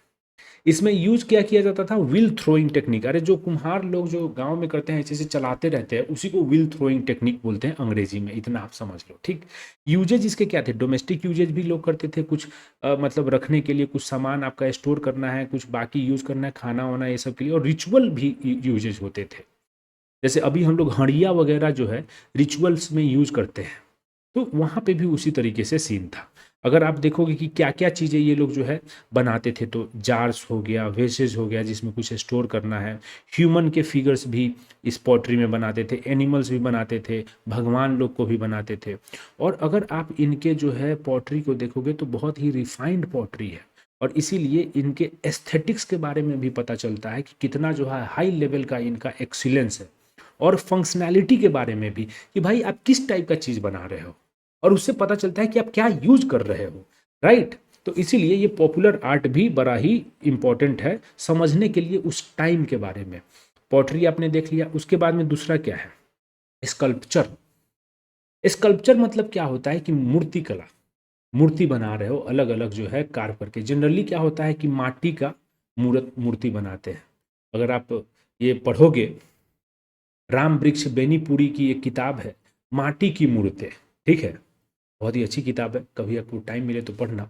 तो मटेरियल जो जनरली मूर्ति में यूज होता है आज के जमाने, अभी भी आप देखिएगा दुर्गा पूजा, सरस्वती पूजा, सब में जो मूर्ति बनता है वो मटेरियल क्या होता है, मिट्टी का ही होता है ना, अलग टाइप का मिट्टी, लेकिन मिट्टी ही होता है। अंदर में भले पोड़ा ओड़ा रख के सारा चीज़ पहले फ्रेमिंग करके फिर मिट्टी से लेप उसका लगाते हैं। तो टेराकोटा बेसिकली बेक्ड क्ले को ही बोलते हैं। जब आप मिट्टी को पका देते हैं तो उसी को टेराकोटा बोलते हैं। तो टेराकोटा बहुत ही वाइड स्केल पे यूज होता था मूर्ति के लिए। सैंड स्टोन, स्टोन का भी मूर्ति बनता था, उसको जो है एथी से वो छेनी से एकदम मार मार के उसमें बना सकते थे। और कभी कभी मेटल का भी यूज हो जाता था। अगर आप मूर्ति की बात करोगे, स्कल्पचर की बात करोगे, तो जो इसका फिनिश होता था वो स्मूथ और पॉलिश्ड होता था। थीम्स इसके क्या क्या थे, थीम्स जैसे आपके जैनिज्म के हो गए, बुद्धिज्म के हो गए, फोकलॉर जो जनरली इन जनरल जो मतलब समाज में चल रहा है, जो है कहानी, जो कहावतें सब जो चल रही है, उससे स्टोरीज उठा के और उसके बेसिस पे ये लोग स्कल्पचर वाला काम करते थे। तो इसमें अगर आप देखोगे तो रिलीजियस थीम्स तो आपको दिखेंगे ही, और इम्पेरियल अथॉरिटी ऑफ अशोका भी आपको दिखेगा, कि मतलब वैसे तो जनरली ये पॉपुलर आर्ट ही है, बट अशोका ने भी काफ़ी जो है इसको प्रमोट किया। तो इम्पीरियल अथॉरिटी अशोका का भी दिखता है कि कितना उनका कमिटमेंट है बुद्धिज़्म को स्प्रेड करने का, क्योंकि बहुत सारे इसमें बुद्धिस्ट आपके स्कल्पचर्स मिल जाएंगे। लेकिन एक बहुत ही इम्पॉर्टेंट इसमें डेवलपमेंट है, और जो मैं बहुत ही आपको चाहता हूँ कि आप ध्यान दीजिए, वो है यक्षा और यक्षिका, ठीक। इनको जैसे ना, जैसे जिन वगैरह हम लोग नहीं बोलते थे कि अरे बाप रे जिन आ गया, तो फोक लॉर में जो भी इस तरीके का होता था, जो पूज्य होते थे, गार्डियन स्पिरिट्स, जिनको कि पूजा जाता था फोक लॉर में, आम जो है ना जनता के बीच में जिनको पूजा जाता था, उनको ही यक्षा और यक्षी बोलते हैं। इनफैक्ट ऐसा माना जाता है कि इनका जो भी मतलब डिपिक्शन हुआ यक्षा और यक्षी का, उसी से बाद में जो है हमारा इंडियन गॉड्स और गॉडेसेस का किस तरीके से मूर्ति बनेगा, वो इवोल्यूशन यक्षा और यक्षी के मूर्ति से ही हमारे भगवान के भी मूर्ति में इवोल्यूशन हुआ है कि किस तरीके से उनको दिखाना है। अब एग्जाम्पल्स की अगर बात करें स्कल्पचर्स की, तो आप देखो कि परखम यक्ष जो है ये मथुरा में आपको ये इस तरीके से मूर्ति बनाई गई है स्कल्पचर। हमारे पटना में ही दीदारगंज में यक्षी करके जो गॉडेस हो गई, उनका ये मूर्ति बहुत ही मतलब लाइक आर्टिस्टिक, आप देखिए एक्सीलेंस क्या है। एक आपको लोहानीपुर से मेल टॉर्सो भी प्राप्त हुआ है। मेल टॉर्सो मतलब बस ये सर नहीं है, हाथ नहीं है, बस यहाँ से यहाँ तक है, टॉर्सो उसको बोलते हैं। तो लोहानीपुर पटना में ही है, ठीक है, वहां से प्राप्त हुआ है। तो ये 3 एग्जाम्पल आपको स्कल्पचर के मोर देन इनफ होंगे। सिग्निफिकेंस क्या है मॉडर्न आर्ट एंड आर्किटेक्चर का? आप लोग अगर सोचोगे, थोड़ा सा ये सब सोचने वाला चीज होता है। सबसे पहले तो कि आप अगर देखोगे तो इन्होंने क्या किया, इन्होंने स्टोन को यूज में लाना शुरू कर दिया। उसके पहले वुड होता था जो कि पेरिसेबल होता था। तो अब क्या हो गया, अब स्टेबल स्ट्रक्चर्स आप बना सकते हैं, अब ड्यूरेबल स्ट्रक्चर्स आप बना सकते हैं, अब लॉन्ग लास्टिंग स्ट्रक्चर्स आप बना सकते हैं। तो वही अगर आप गुप्ता पीरियड में आओगे तो देखते हो टेम्पल्स आर्किटेक्चर ये सब शुरू हो जाता है, स्टोन के द्वारा ही वो सब बनाया जाता है। तो स्टोन का जो पॉपुलराइजेशन है वो बहुत ही इंपॉर्टेंट सिग्निफिकेंस है मॉडर्न आर्ट का।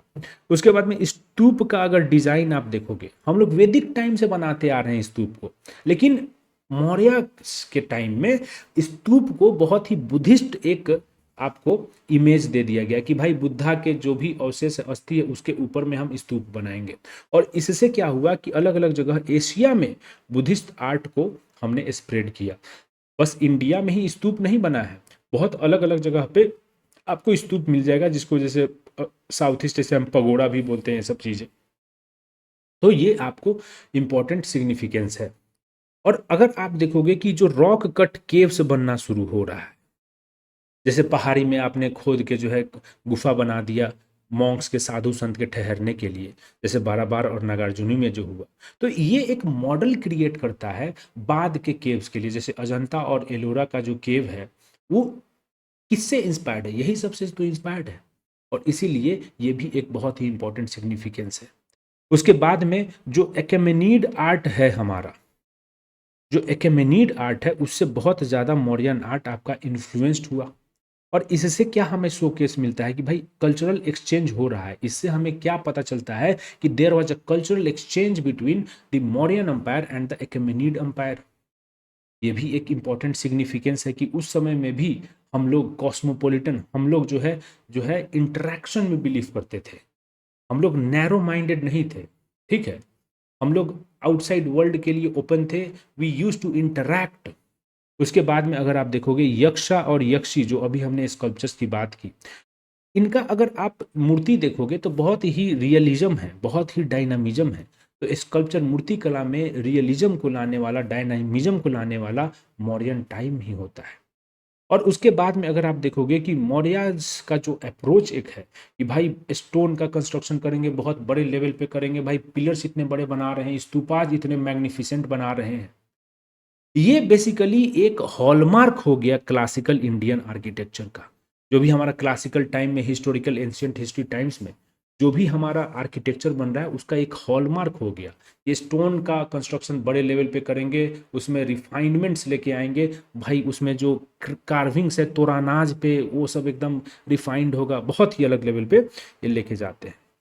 अब ये क्वेश्चन का जो टॉपिक सब है कि भाई मॉडर्न आर्ट और आर्किटेक्चर का बुद्धिज्म से क्या लिंक है, बहुत ही ज्यादा लिंक है। अभी हम लोगों ने जो पढ़ा उससे आप देखो क्या आप डिसाइफर कर पा रहे हो कि बहुत बड़ा लिंक है। अशोक के टाइम में तो मतलब हद हो गया है। Ashok and Buddhism are interrelated, मतलब Ashok and Buddhism are synonyms उस समय में, ठीक है। इतना हेविली इन्फ्लुएंस थे वो बुद्धिज्म से कि अशोक को आप जो है ना डिलिंक कर ही नहीं सकते हो बुद्धिज्म से। He is इनएक्सट्रिकेबली linked.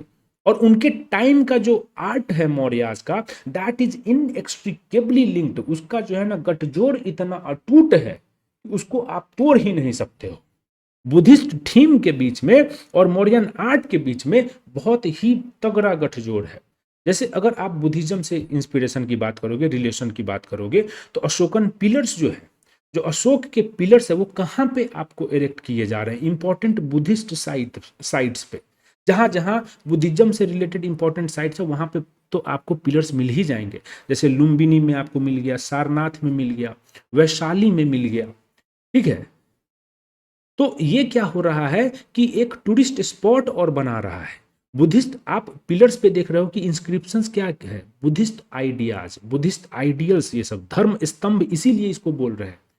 तो जो पिलर्स है वो तो बहुत ही ज्यादा बुद्धिज्म को स्प्रेड कर रहा है। स्तूपाज भी आपने क्या किया, उसको प्रीडोमिनेंटली बुद्धिस्ट आर्किटेक्चर बना दिया और उसको बहुत ही बड़े स्केल पे, जैसा बुद्धिस्ट टेक्स्ट में बोला गया है कि 84,000 स्तूपाज को आपने बनाया। उसके बाद में बाराबार और नागार्जुनी जैसे केव्स आपने ये किया, जो कि बुद्धिस्ट और बाकी सारे मॉन्क्स के ठहरने के लिए बनाया। तो बुद्धिज्म से ही तो ये लिंक है कि बुद्धिस्ट मॉन्क्स को ठहरने के लिए आप केव्स बना रहे हो। स्कल्पचर्स जो आप बना रहे हो, चाहे जो कार्विंग कर रहे हो, वो क्या कर रहे हो, जो कार्विंग है इसको कार्विंग कर लेना। जो कार्विंग है वो जातका टेल्स को आप डिपिक्ट कर रहे हो कि जातका टेल्स क्या है कि बुद्धा के जो पहले जन्म के जो कहानियां हैं उसको आप डिपिक्ट कर रहे हो।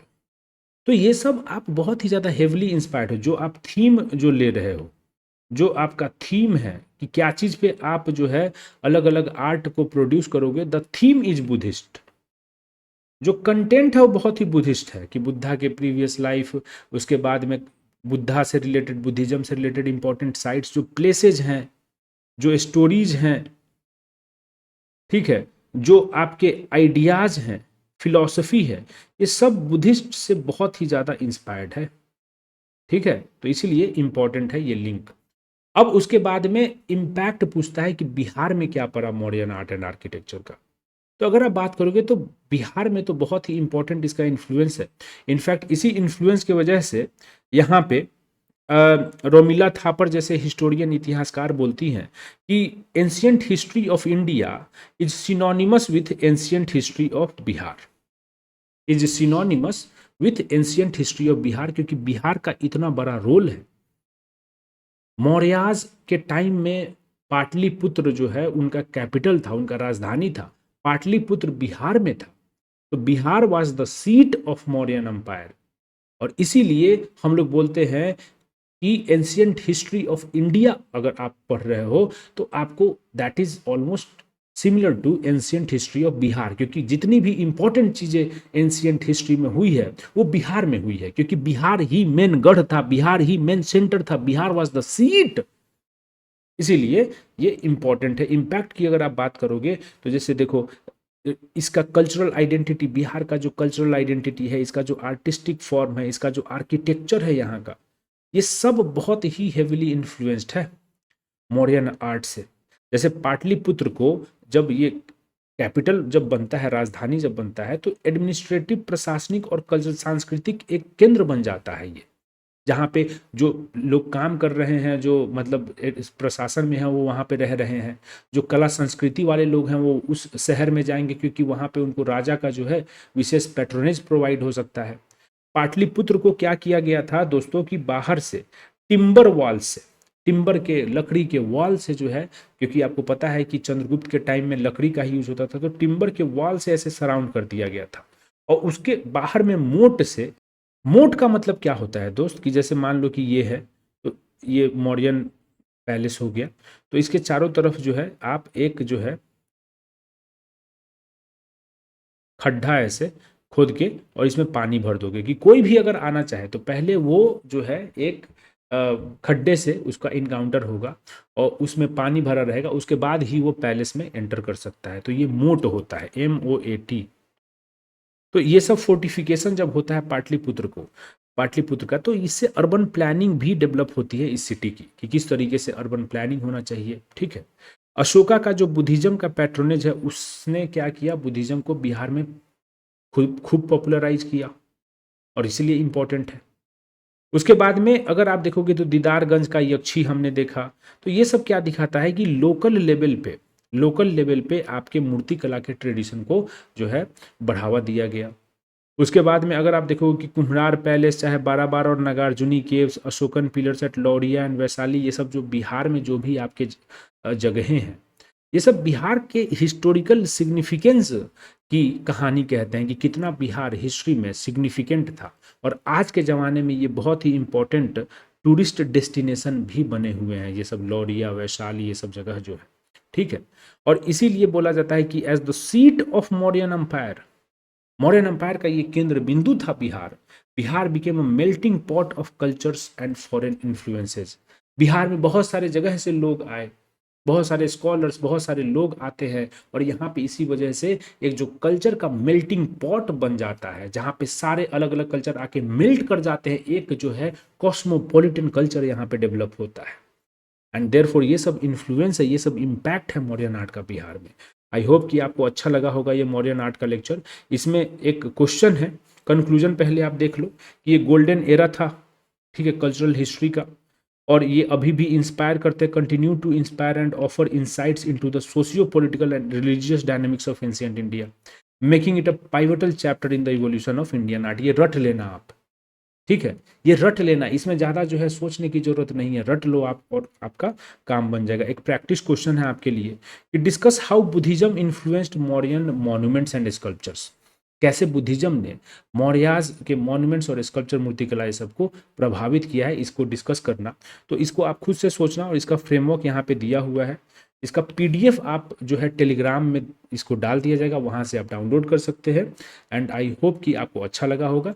आगे में हम लोग कंटिन्यू करेंगे बैच में। अगर आपको बैच ज्वाइन करना है, बहुत ही अभी क्रिटिकल टाइम है, तो आप जो है ना डिस्क्रिप्शन में आपको लिंक मिल जाएगा, और कमेंट में भी पिन रहेगा लिंक, वहाँ से आप इसको ज्वाइन कर सकते हो। Thank you very much. चलो मिलते हैं अगले लेक्चर में। Thank you.